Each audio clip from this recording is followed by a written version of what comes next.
అందరికీ నమస్కారము. ప్రొద్దుటూరు స్పెషల్‌కి స్వాగతం. మన రాయలసీమలో పులగం అనేది ప్రసిద్ధి చెందిన ఒక వంటకం కదండీ!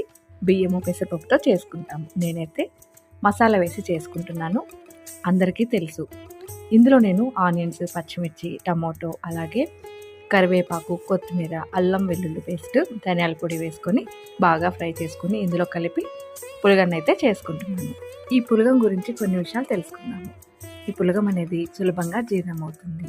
అలాగే చిన్నపిల్లలు, వృద్ధులు, అనారోగ్యంతో బాధపడే వారికి మంచి ఆహారం అనే చెప్పవచ్చు. శక్తినిస్తుంది. ఇంకా పోషక విలువలు పులగంలో ప్రోటీన్లు, కార్బోహైడ్రేట్లు, విటమిన్లు మరియు ఖనిజాలు పుష్కలంగా ఉంటాయి. అందులో టేస్ట్ కూడా చాలా చాలా బాగుంటుంది. అంతే కదండి. కాబట్టి పులగం అందరికీ నచ్చుతుంది. ఇందులోకి పచ్చి పులుసు, శనగకాయల పచ్చడి, వేడి వేడి పులగము, నెయ్యి వేసుకొని తింటే సూపర్‌గా ఉంటుంది. అంతే కదండీ. ఈ వీడియో నచ్చితే లైక్ చేయండి, షేర్ చేయండి, అలాగే సబ్స్క్రైబ్ చేసుకోండి. Thank you for watching.